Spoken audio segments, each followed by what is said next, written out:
Hello, hello. I'm Savannah. And I'm Elysia. And this is Burden of Proof. So, quick before we actually get into all the, warnings and stuff. This episode, you're probably like, this isn't the right person. This is an Elysia episode. Yeah. And it's because this is the life of a paralegal. We're going to get a little bit into that this morning. I'm having a little bit of a career switch, not like a major career switch. I'm switching from non-litigation law to litigated law. And so my work schedule has been... So you have to study I had to study, and I'm super excited. It's the switch that I wanted to make. But it just, unfortunately, it took precedent this week, and I wasn't able to get a case out. But Elysia is amazing, and she was able to, and here we are. Yeah. So that's that explanation. I'll be back next week for you. Whoop. You better be. I will be. Because I can't do this every week. I hated not getting a case done this week. First of all, it felt weird. And second of all, I was like, I feel like a disappointment. Oh, gosh. No.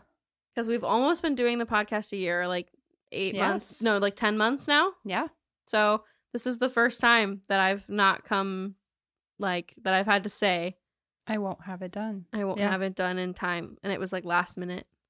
But it's okay. Yeah. We figured it worked out. It was fine. All right. All is well. All is well. Except that she does not want to hear this case. I really don't. Like, this is so out of my comfort zone. But this was requested by one of our OG listeners. Yes. And we couldn't put it off anymore.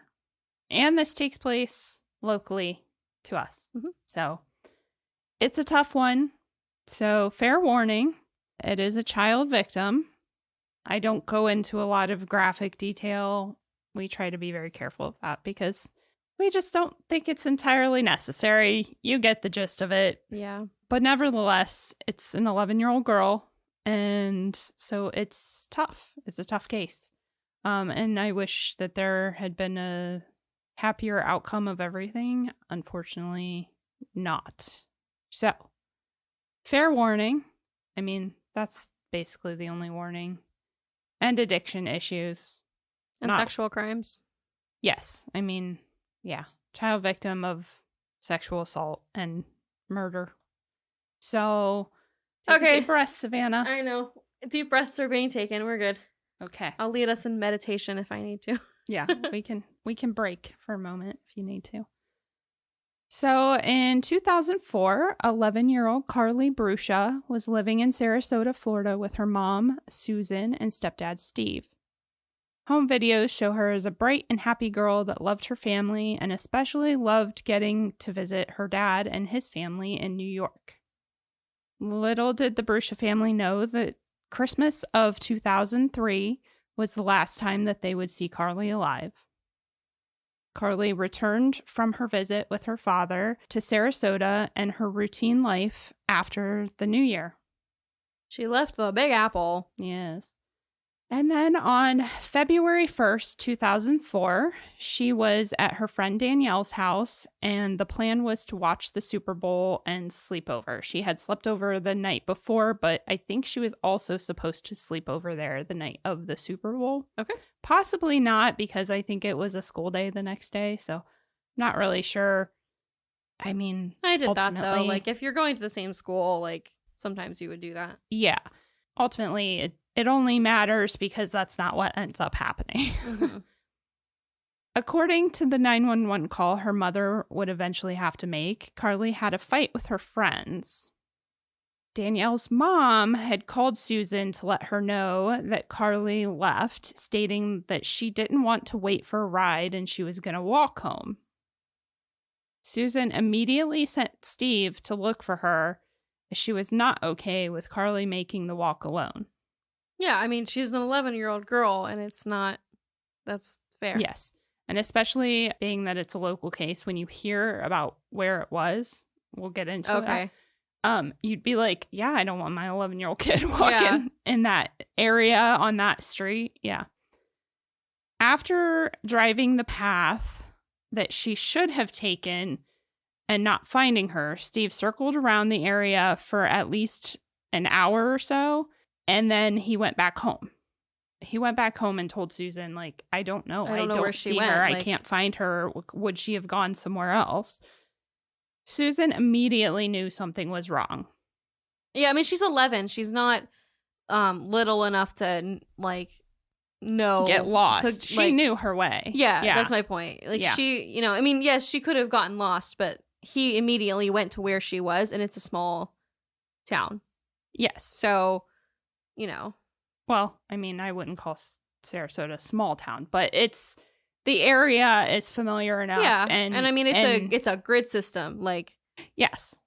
I mean, I know we said local, like we live here. It's very local. It's you know, she wouldn't have gotten lost. Yeah. I mean, depending on where you're going to say where it is, but yeah, she would not have gotten lost. She knew her way. Yeah, she did. So it was about within a couple hours after her getting the phone call from the friend's mom saying that she's coming home and they can't find her. Susan knows that something is wrong.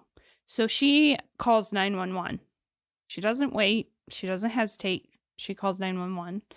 And here is a portion of that call. 911, what's the location of the emergency? My daughter is missing. What's your address, ma'am? And your phone number? Okay. Has she been missing before? No. She had a fight with her girlfriend. She decided to walk home. And we've been driving around for about an hour and a half. And now it's now an hour and a half walk. She's gone. We can't find her anywhere. I've called all her friends. How old is she?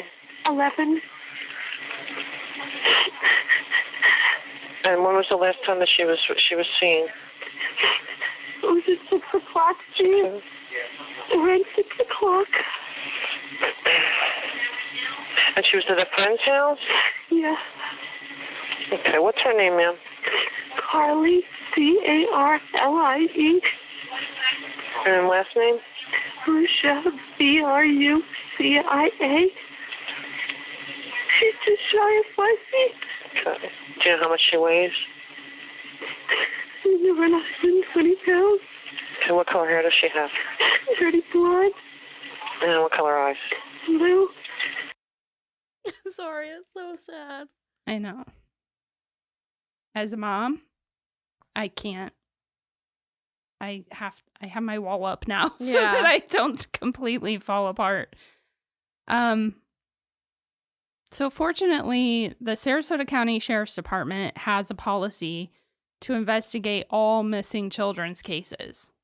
So yeah, they don't mess around. They don't say, "Oh, well, she's 11. She might have just taken off. She might be with somebody." They didn't come here to fuck around. Yeah. They're gonna find her. Yeah. So they immediately start looking.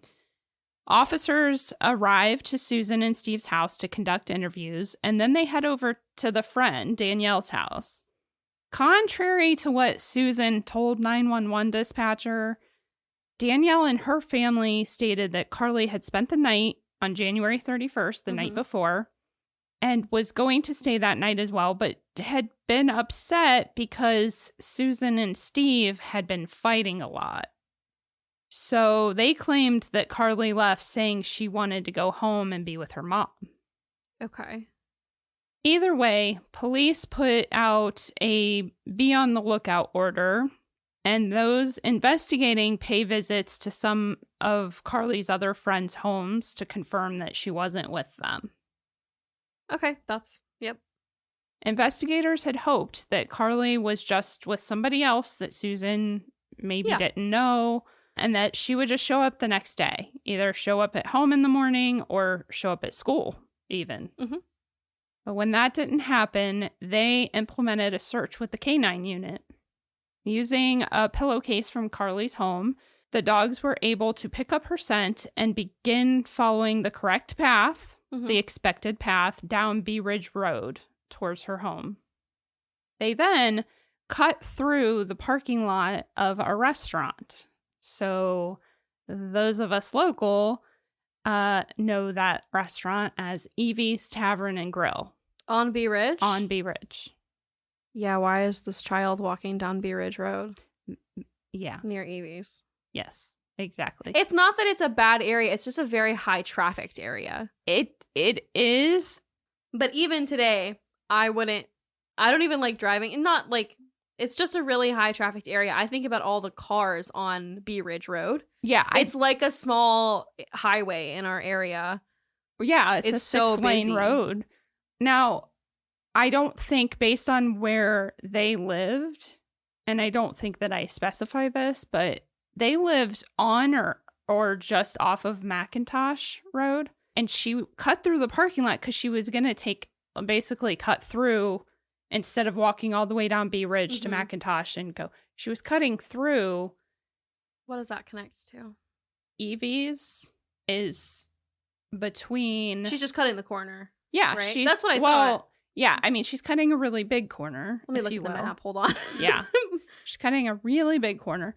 But she's cutting behind all those plazas and stuff that are on B Ridge until you reach McIntosh. Yeah. So technically, it would have been safer for her to stay on the main road. So let me just say, she's, as of right now, today, 2023, yes. She's cutting behind a gun shop, a car wash, a laser hair removal place, a small family-run barber shop, yes, a bar, yes, and a USPS, a Pep Boys, and then a Batteries Plus to meet at McIntosh. Yes. Yeah.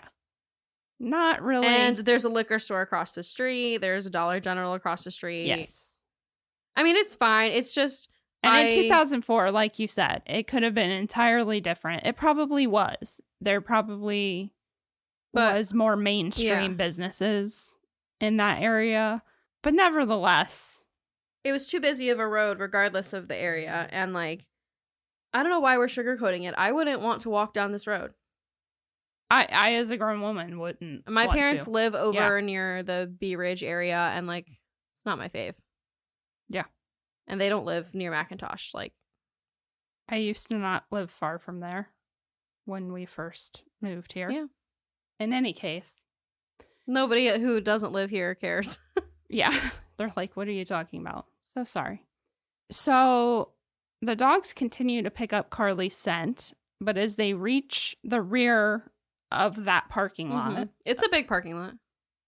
Between the restaurant and the car wash, the dogs split in separate directions.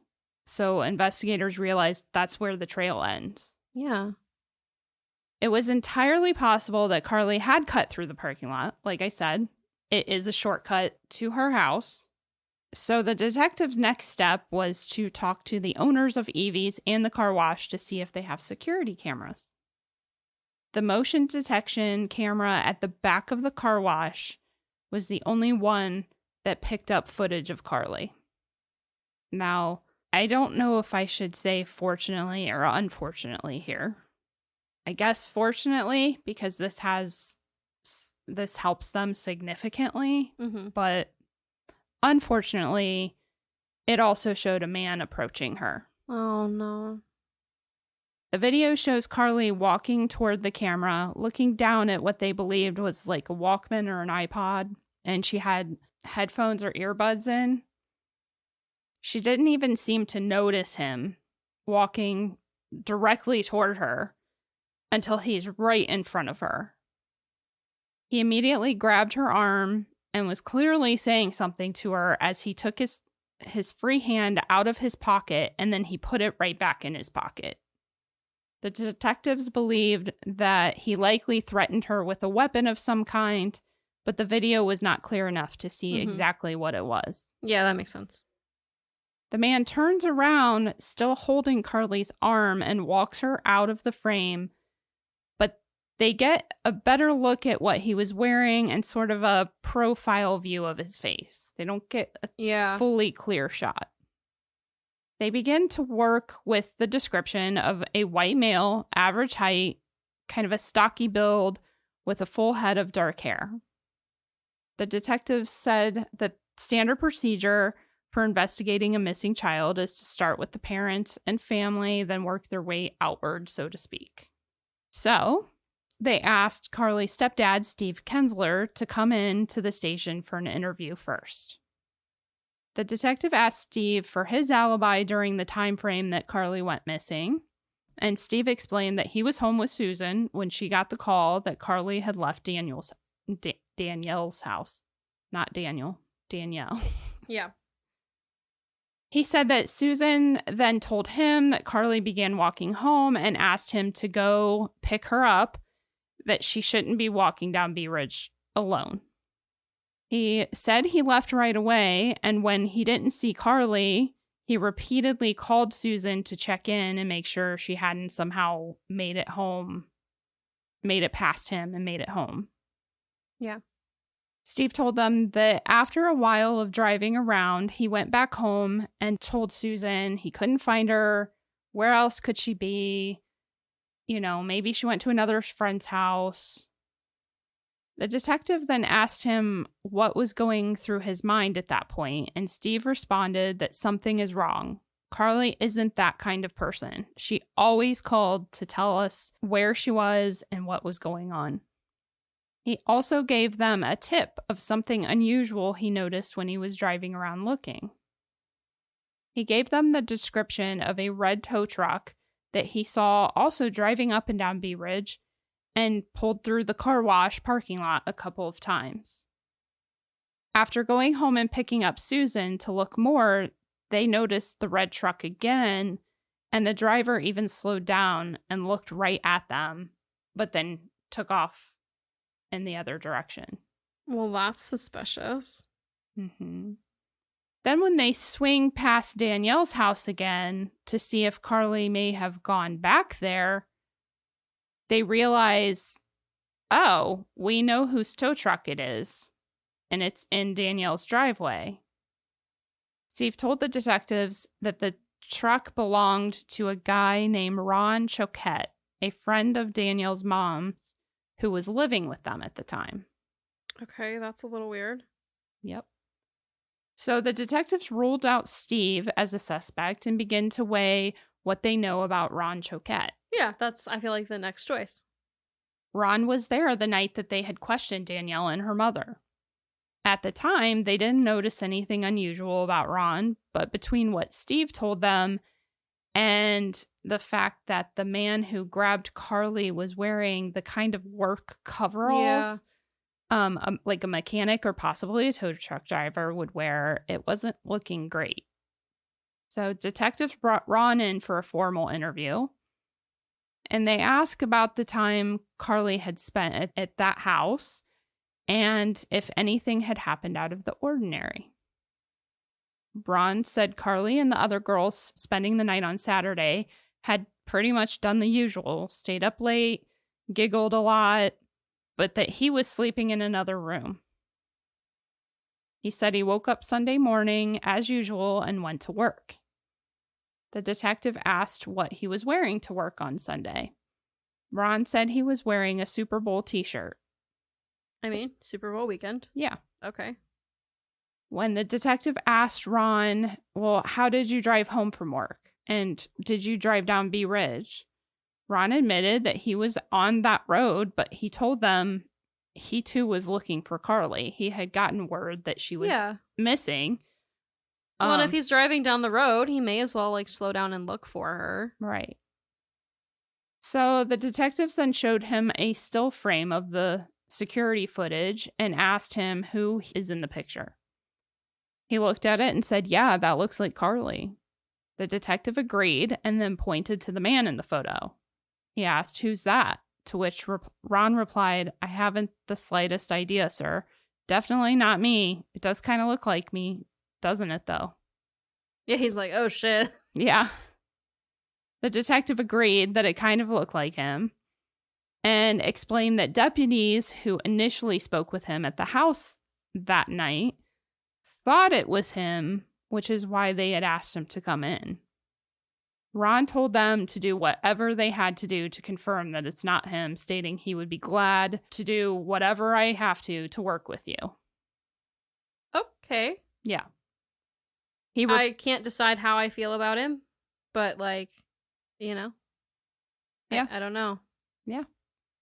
Well, I mean, obviously I'm a little suspicious, but I watched the footage of his interview and his demeanor was also like, yeah, whatever. Like he seems the appropriate amount of nervous. Yeah. Like, of course, even an innocent person is going to be nervous when they're pulled into the police station and questioned and told, that kind of looks like you. But it was hard to tell for sure. He repeatedly stated, though, that it wasn't him, that he would never put anyone through that. So he waited at the station while the detectives went to the tow truck company to verify his alibi.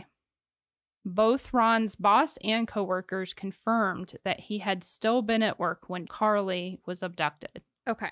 All right. Ron's boss even showed them his time card. Still, the detectives did their due diligence and executed a search warrant on Ron's tow truck, which uncovered no evidence, and Ron was cleared as a suspect. All right, free my man. He ain't do nothing. Yes. He was just trying to be a nice guy. Yeah, which is fair. But like, still, don't be creepy. Don't, like, drive past the parents and, like, look at them all creepy like. And yeah, I mean... and then take off. He was probably like, is that her parents? Like, trying to Yeah. place them is probably what he was doing, if I had to guess. But so, with nothing else to go on, detectives had to bring Susan in to look at the video of the man who took Carlie to see if she recognized him. To show Danielle, I'm sorry. Susan, her Susan, mom. sorry. I was Yeah. listening, but it didn't register what you said. Yeah, they had to bring mom in to see if she Dang it. recognized That him. sucks, man. And Susan, as you heard on the 911 call, was already having a difficult time. Yeah. So the detective, like, was very apologetic, but they had no alternative at this point. They needed to try everybody needs to look at it to be like, because, you know, the most common people to abduct children or to kidnap children are people that you know. Often. So Yeah. She watches it. Of course, she did not know the man. And then she proceeded to have, like, a total meltdown in his office, understandably. yeah, fair enough. And the detective is, I don't know, the detective seems so sweet in his interviews. Yeah. Like, even years later, when the docuseries that I watched. Mm-hmm. Listen, I mean, the crime rate around here is fairly low. Stuff like this just isn't super common. Yeah. And so I'm sure it was very hard for them to get through this emotionally, you know? Yeah. Because when you're not desensitized to it, it's harder. Yep. So this only left one more option. They released the video to the media in hopes that someone would recognize him and come forward. Yeah, I mean, I guess what else do you try? I don't know. Yeah. Did anybody come forward? Eventually, but not right away. Okay. But as the detectives have multiple eyes repeatedly watching the video footage, one of them realized that the coveralls the man was wearing had a name tag sewn on the front. Okay. After hours of using enhancing software to clear up the image, they couldn't make it out, but they believed that the patch had 3 letters on it. Okay. The FBI then gets involved. They pitch in with resources. And after thousands of phone calls to the tip line that they set up, detectives ended up with over 700 leads. That's a lot to sort through. Yes. And this, mind you, this is all a very short period of time. Yeah, it's like, happening this really is all fast. very fast. Because then on Tuesday morning, they receive a call from a local business owner stating he believed the man in the video was his former business partner. Okay. He said the man's name is Joseph Smith, and he believed it to be him because he not only matched the general description, but the way he walked and the coveralls matched their uniforms that they wear. Okay, at so the he's shop. got a lot. The somebody's gait says a lot about them, the way that they walk. Like, you know that, especially if it's a specific thing, you know? Yes.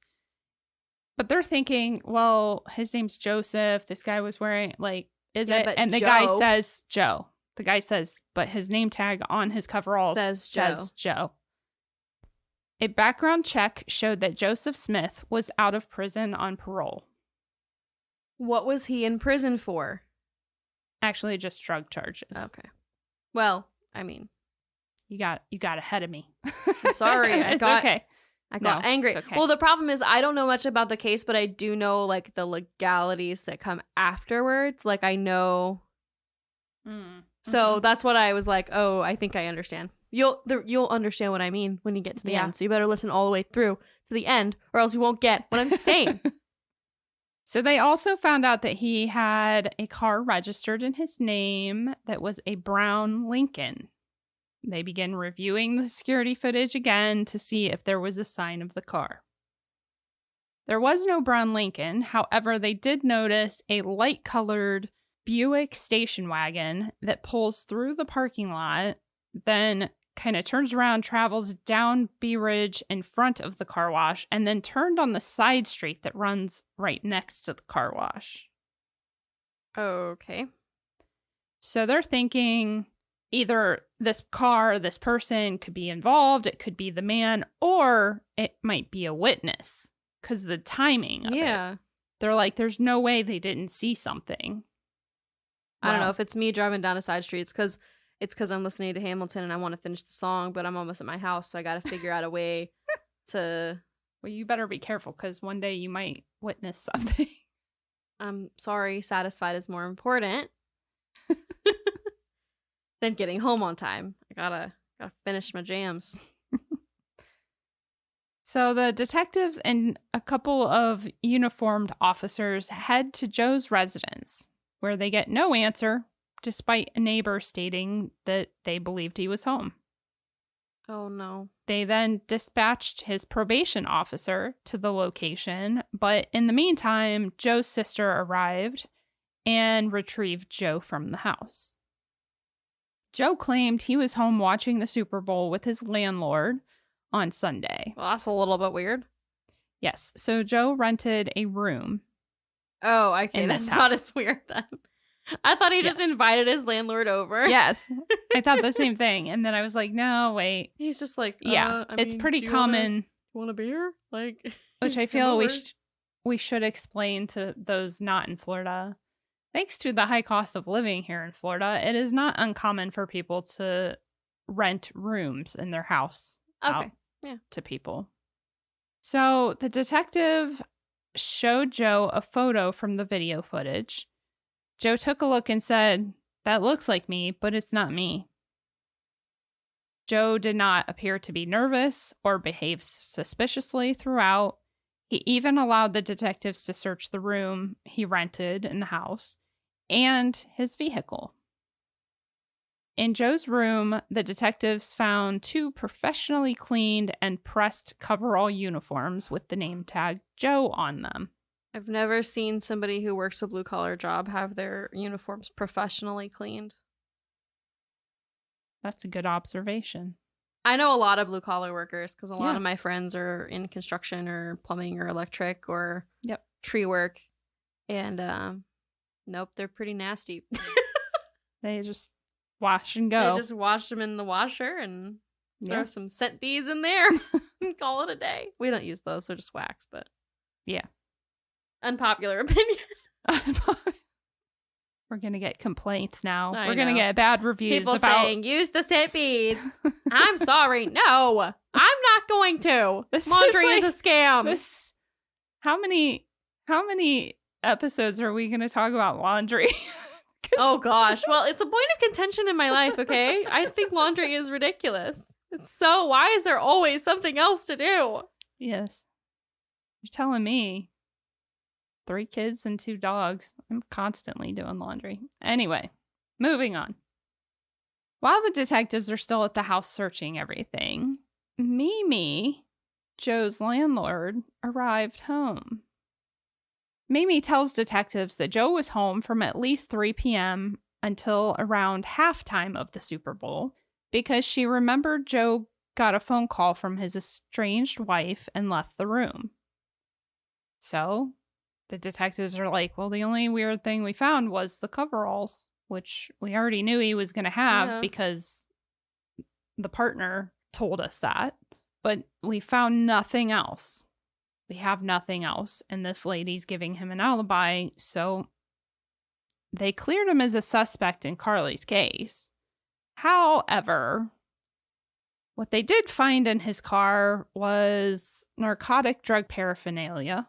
Which he's out on parole for Yes. drug abuse, so So you're not out on parole anymore. Right. So once the probation officers show up, they hand it over to them and they arrest Joe. Now, detectives knew that it was unlikely Carlie was still alive at this point because they had just hit the 48-hour mark. Yeah. Yeah. And I mean, they're pretty much closing in on who their suspect is too, and there's no sign of Carlie, unfortunately. Yeah. But they refused to give up. Like, they continued pushing through to find the, quote, monster who took her. Later that evening, the detective gets a call to the front of the station because there was a man named Jeff Pincus there who wanted to speak with him. You see, Mimi wasn't Joe's only landlord. She was Jeff's wife. And when Jeff got home and heard what happened, he decided he needed to go to the police station in his light-colored Buick station wagon. Oh, there we go. And Jeff said he wanted to correct the time frames Mimi had given them earlier. He told them she must have been confused about the times or days because she had been focused on watching their grandson who was with them on Sunday. Okay. He tells them Joe asked to borrow his car for just 15 minutes at about 3 o'clock Sunday afternoon. He confirmed Joe was wearing his coverall uniform when he left. And then he didn't return with Jeff's car until 7 a.m. Monday morning when Jeff was going to need the car back to go to work. Jeff told detectives he was furious and asked where the hell he had been, but that Joe just looked really happy, like he had just had the greatest night. Ugh. Ew, David. Yeah. His name is Joe. I'm quoting Schitt's Creek. There's not a David. You're not missing somebody. Ew, Joe. Ew, Joe. He told the detective that he knew something had taken place in the vehicle because the back seat had been laid down and multiple things were just out of place. Jeff admitted he knew Joe was acting very strange about the whole thing, and he then saw the security video on the news. So if you're like me, you're asking yourself, well, then why the hell are you just now coming? Yeah. Instead of calling police as soon as you saw that on the news. But my best guess as to why he didn't rush to tell them is either fear of being wrong somehow, or the fear of a man who just committed a heinous crime living in his house. Yeah, I think that's fair. But now that he knew that Joe had been arrested again on the drug charges, yeah, he probably just feels safer. yes. Now, armed with Jeff's testimony, they questioned Joe again. As soon as the detectives read him his rights, Joe told them he had already been advised to talk with a lawyer. The detective asked who advised him of that. Joe said, a friend. Though Joe wasn't talking to investigators, he did call his estranged brother, John, who, unbeknownst to Joe, was already working with investigators because he knew a couple things. He knew he had been estranged from Joe because Joe was an addict. Mm-hmm. But Joe showed up to his house at some point Sunday evening, obviously high, and he turned him away and ignored him. Joe also called him that night. He ignored the calls. Because he's thinking, you're just on a bender. Yeah. I'm not talking to you. And then he saw the footage in the news of Joe taking Carlie. And so he had contacted police around the same time. So he agreed to talk to Joe to see, because he basically was saying, yeah, Joe's not going to talk to you. He's never going to confess this. Okay. The only chance you have is if I talk to him. And get him to me and or yeah. our mother talk to him and somehow get him to confess. John had actually already gone to the jail talked to Joe. Joe didn't really give a full confession, but John knew he did this. Yeah. Eventually, then, when they have a phone call, Joe does confess. Then John called the detectives thinking that his phone had been tapped. He was like, so you got that, right? And they're like, no, what? He thought they had tapped his phone. But they hadn't, which means now John has to speak out against his brother. Yeah. I think he was hoping that his phone was tapped so that he wouldn't have to actually testify. They could just be like, well, we tapped his phone and here you go. So he ended up having to tell them exactly what Joe said. And he said that Joe admitted he abducted, sexually assaulted, and killed Carlie before dumping her body in the woods behind the Central Church of Christ on Proctor Road, which is just a few miles away from I where have she was heard taken. people talking about this before, and I didn't put two and two together that this was that case. Yes, this is that case. Oh, that's so sad. Yeah. A forensic team found Carlie in the woods, just as described, and confirmed that she had likely died from strangulation with a ligature. Eventually, detectives learned that Joe was under the influence of a cocktail of drugs, including cocaine, while driving Jeff's car down Bee Ridge Road when he saw Carlie walking. As she made her way through the parking lot, he tried pulling in, but decided he's more likely to be seen and or can't make a quick enough getaway.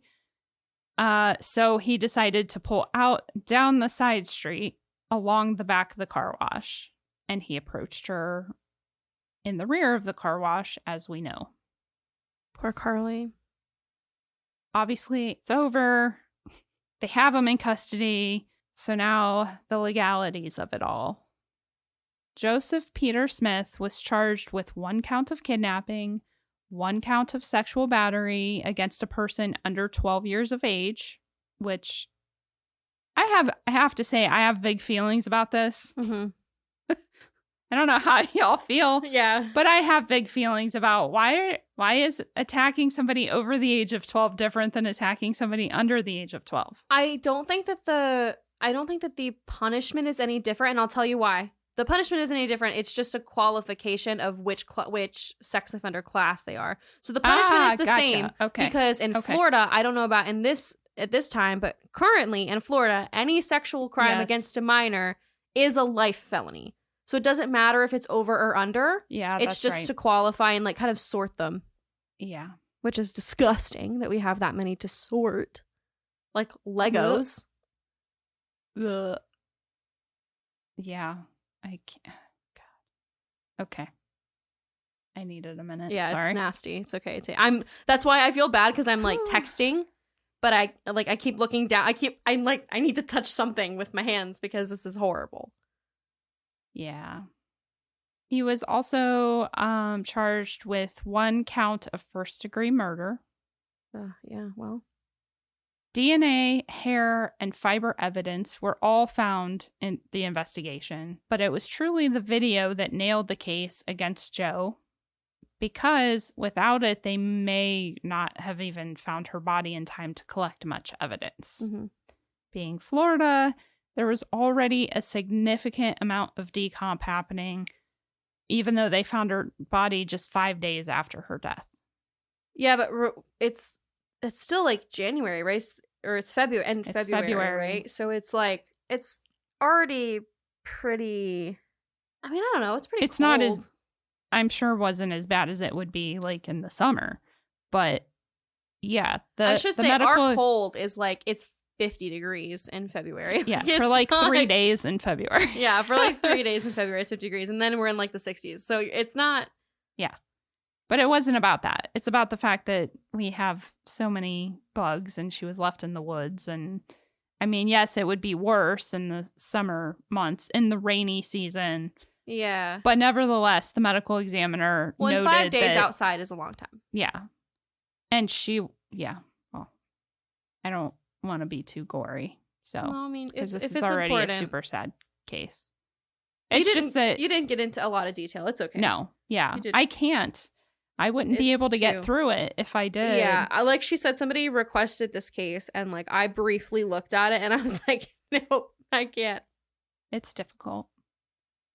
So there was also a number of recorded phone calls between Joe and his family members, as well as a deciphered letter he had sent to his brother in code. Oh, he's so That was really bad, by the way.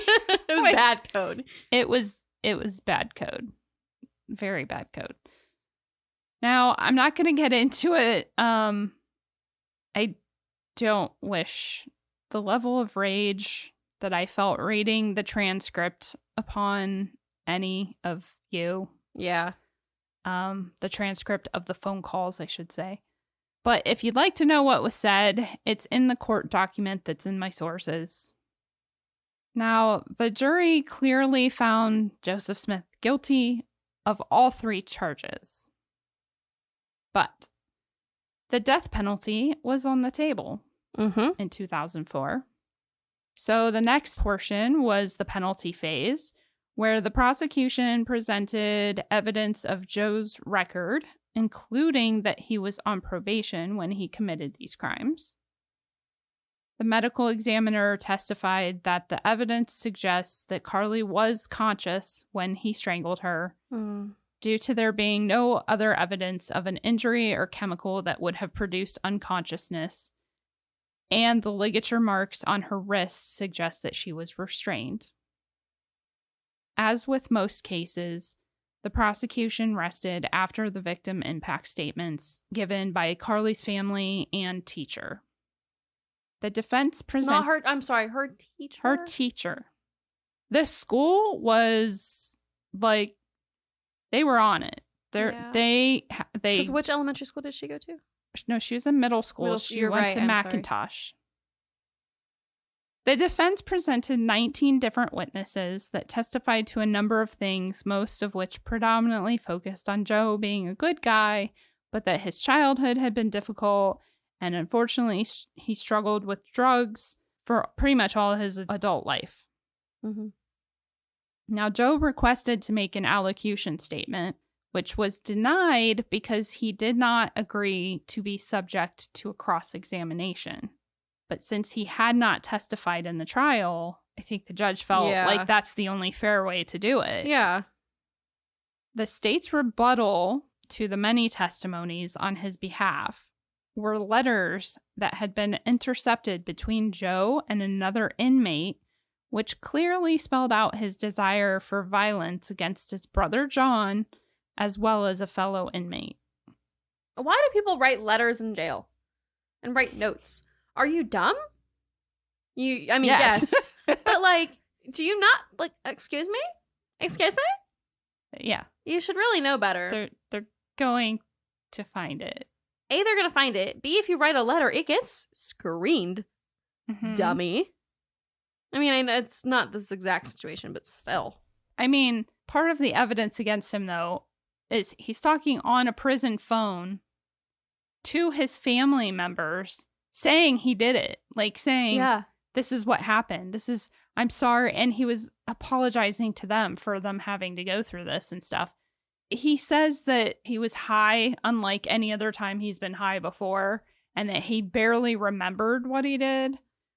Yeah. Nevertheless, why would you use the prison phone to say all of this? Because he's stupid. When you have a trial coming up. I don't know. Whatever. Well, on December 1st, 2005, nearly 2 years after Carlie's death, the jury voted for the death penalty by a 10-2 vote. This being... That's a lot of people. Yeah. This being Florida, though, it wasn't the end. Of course not. Florida has something called Spencer hearings, which is another hearing before the judge officially enters the sentence in a death penalty case. It allows additional mitigating evidence to be presented and the defendant to give a statement, which is another reason that the judge was like, no, I'm not allowing you to do the allocution statement without being cross-examined, because if you do get the death penalty, you're going to get to Yeah, you give get a to statement talk anyway. So, at the Spencer hearing, a portion of his statement went like this.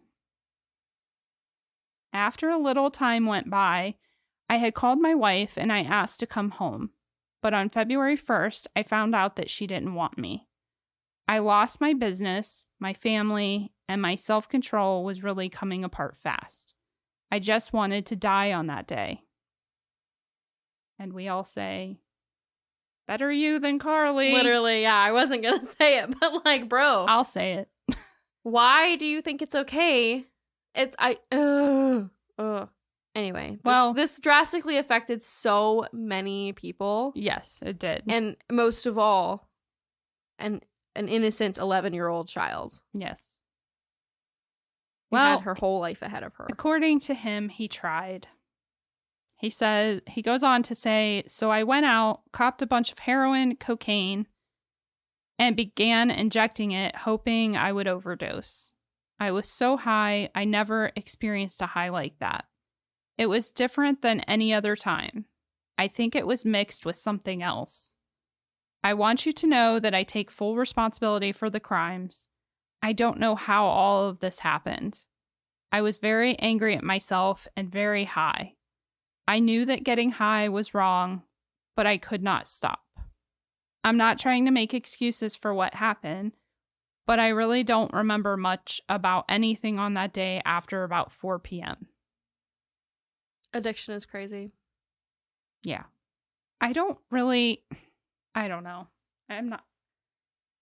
I have loved ones that are addicts and have done obviously nothing this crazy. I don't know how I feel about that. Yeah, because I know what you're saying. Like, it's like he said, it's not an excuse. It's an explanation, but it's not an excuse. And even then, I'm like, but how can you, in any state, do what you've done? Yeah, I think that's my issue. Is I guess. I mean, if somebody can like take bath salts and try to eat somebody else's face, like I guess. But I don't know. I think my biggest issue with him saying I don't remember much, but you remembered where you put her body. Yeah. Like distinctly. Oh, it's in the woods behind this church. Not like, oh, I remember it being in woods, but I don't remember exactly where. I mean, he could have definitely remembered more than he said he did. Yeah. So. And him not saying that is a shame thing, for sure. Anywho, I think that pretty much gives you an idea of what the defense's mitigating strategy was. Regardless, on March 15th, 2006, Joseph Smith was sentenced to death for the murder of Carlie. And then he got like the lifetime. Yes, that goes along with that. That goes along with the other charges. The court's decision was based on the state proving 6 statutory aggravators, which were as follows. He committed a felony while on probation. The murder was committed while engaged in sexual battery and kidnapping. The murder was committed to avoid getting arrested for the other crimes. That's true. The murder was especially heinous, atrocious, or cruel. The murder was cold, calculated, and premeditated. And the final one was that the victim was under the age of 12. In 2009, Joseph appealed. What? I'm so shocked. Our favorite. He challenged 15 different points of his conviction. I am not getting into Yeah. Like, that's too much. The only one I think worth mentioning here is his challenge that the court, quote, deprived him of a fair penalty phase and due process of the law by not allowing him to give a statement of allocution without being cross-examined. He acknowledged that this exact thing had been ruled on already and was totally within limits, found to be acceptable in capital cases. What is that called? Oh my gosh, the legal term for that. It starts with a P, where they've ruled on it already. Oh, precedent. Yes. I was thinking it was way more complicated. I was like, I couldn't put my finger on it. It was driving me crazy. That's precedent. That's called precedent, yes. I mean, obviously that means that they've ruled on it already, and generally the rule of thumb is, unless there was something wrong with the original ruling, you lean on precedent. Yes. So he acknowledged that that was the precedent. However, he argued that in his case, the jurors were, quote, sophisticated enough to be aware of allocution and were likely expecting a statement of remorse. And then when he didn't give one, they may have believed that he wasn't remorseful. His evidence of this was that one of the questions submitted by the jury to the court in the penalty phase was, quote, is it within the realm of possibility to consider a sentence based on allocution to the crime? I mean, I do. I see a little. I see his argument, but because some would argue that his sentence may have been different if they thought that he was remorseful. If he said, I regret it. True. Dang, I hate when they have a point. The appellate court said no. Good. That, I mean, makes it easier. It was allowed, and ultimately it comes down to the judge. Okay, that's fair. They said it doesn't matter, because ultimately it comes down to the judge in the Spencer trial, at which time the defendant gets an allocution statement with no cross-examination. So they said, if your allocution statement had been worth saving you from the death penalty, he would have let you. You still had another shot. Yeah. And the judge, the judge can overrule what the jury says at that time. I just thought the debate on that whole argument was fascinating. So I thought I'd throw that one in. Yeah, no, the rest of them interesting. were very much what you expect Garbage in an appeal. things, They're just grasping at straws. Yeah. Regardless of all of Joseph's challenges, the appellate court affirmed his convictions and the sentencing.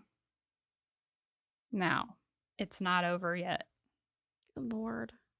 I mean, it was over for Joe, but obviously, life goes on.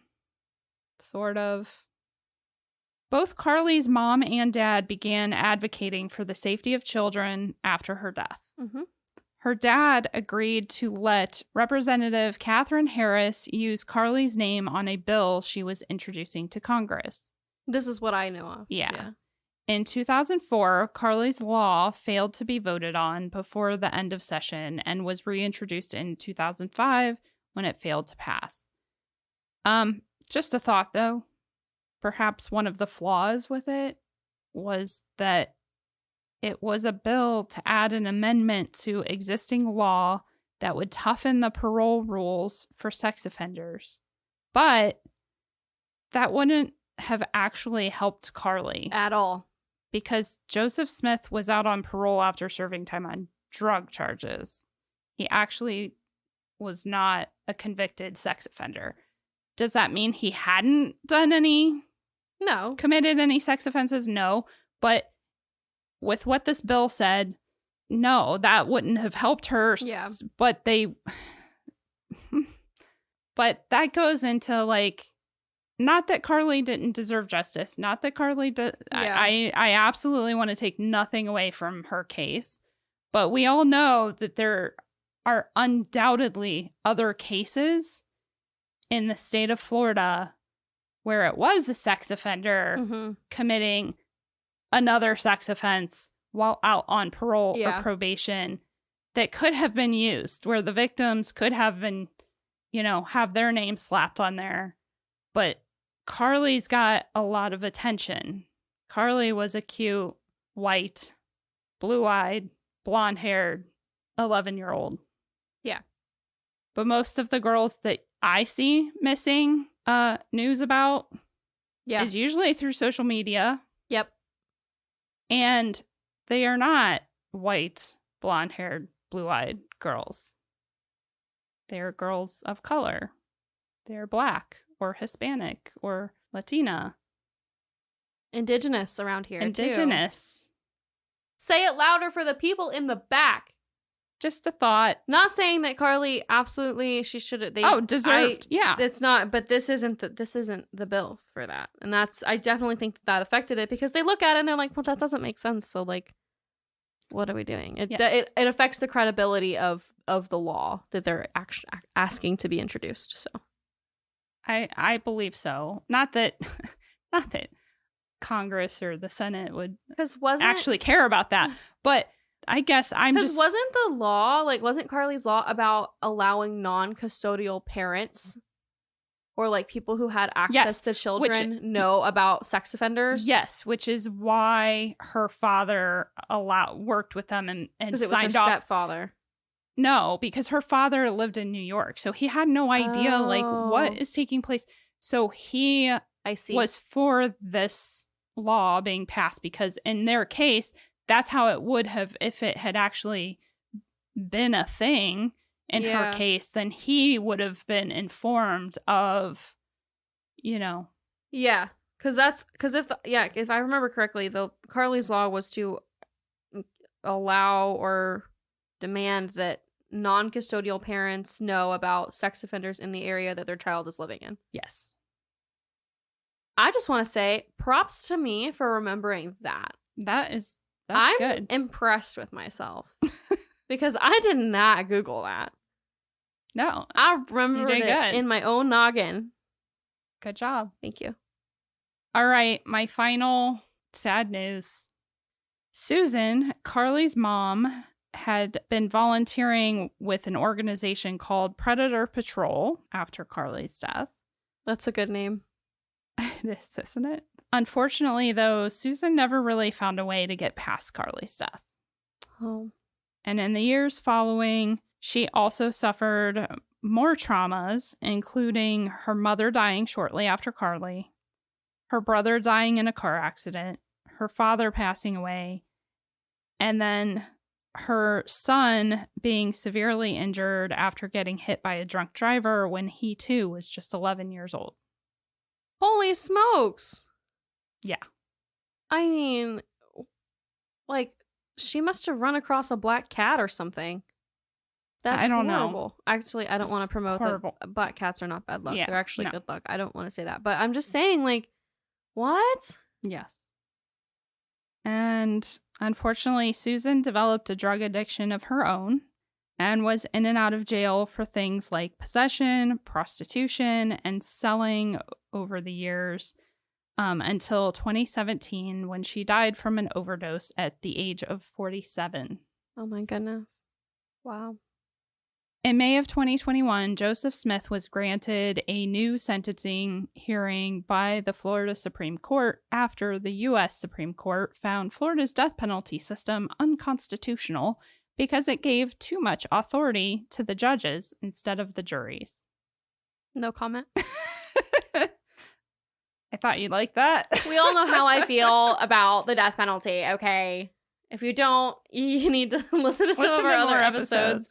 But just a quick recap, I disagree with the death penalty because a lot of times it puts the decision in the hands of the jury, which then makes them responsible for killing a person. And I think that is unethical, regardless of the fact that I don't think that the government should have the ability to kill people. I don't agree with that part of it either. My main issue with it is how much juries have to do with it. Yeah. Well, fortunately for everyone involved, that was still alive anyway, that never happened because Joseph Smith died in prison just a few months later from undisclosed causes. We all know what that means. He was a rapist of a child in a Florida prison. He made it that long. Yeah, because they hadn't had the opportunity. They wait. Because here's the thing. They know his life is bad in prison. They might as well make it pretty rough while they can. And then when they find the right opportunity, we all know what happened. I mean, I'm not saying it's not true. I'm doing the scream knife. Sorry. The psycho? Yeah, psycho. I'm sorry.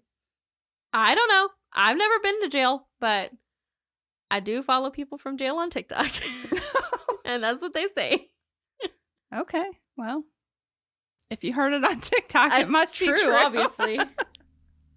I don't know. Yeah, I did find it a little odd that it was undisclosed. because I've literally done cases where they die on death row and it was from like health issues, and so they just say that. So being that it's undisclosed, yeah, chances are he got the shiv. He got the shiv. I mean, listen, normally death row is pretty solitary. It just depends. I don't know which prison he's in or what their setup is, but undisclosed, maybe it was. Who knows? I don't know. Not me. I think I know, though. I think you know. I think you're picking up what I'm putting down. I think he was killed. I saw a Jeep driving down the road on my way over here, and it looked like very much like a Jeep, you know, like like a Jeep. It was a Jeep. No doors, like a Jeep. No roof or anything. Okay. Like a Jeep Wrangler. Yeah, it was a Wrangler. And for a minute, I was like, who did you vote for? And then on the back of the Jeep, it has a sticker that says, Epstein didn't kill himself. And I was like, okay, my people. I mean, sort of. I think that it kind of is a mutual. I think that is a nonpartisan issue. That's true. That's true. I've heard a lot of different people say that. You're right, actually. So, can go either way. I don't agree with every party on most things, but I do agree that Epstein didn't kill himself. Well, I just don't know that. I don't think he killed himself either, but I don't necessarily agree with the predominant theory on who had it done or who did it. So, I don't know. I'll just throw that out there. I don't know enough about it. If you turn it into a partisan issue, it was the Clintons that had him offed. Oh. I don't necessarily believe that. I don't. Based on the documentary that I watched about Epstein, I don't believe that. I can't watch that. It's too much for me. Well, I watched it. I'm surprised you watched it. I can watch stuff like that. It's hard. Yeah. I had to pause a lot, but I don't know. Anyway. If you made it through this rant, go leave a little apple emoji in honor of all of her classmates and all of her teachers who worked really hard to preserve Carlie's memory. That would be great. Yeah. And great job doing a tasteful coverage of this. Thank you. And now you guys know where we live, so. Ruh-roh. Whoopsies! Well, it's not really a secret. I think it's on our Facebooks and stuff, so. I think so. Yeah. All right. Well, yeah, reach out. Tell us what you think. And who suggested this case? Give them a little shout out. Fernanda. You're a real one. Thanks for the request. We always try and accommodate, so. Yeah, sorry it took so long. It's just a very sad case. Yeah. So we kind of put it off for other cases. I'm doing an awkward thumbs up, but I forgot you can't see us, so it's awkward. So it's twice as awkward. Yeah. I'm gonna go. Bye. All right. Thanks for listening, guys. Bye. Thanks for listening, guys. Find us on Instagram and TikTok at Burden of Proof Pod and email us at burdenofproofpod@gmail.com.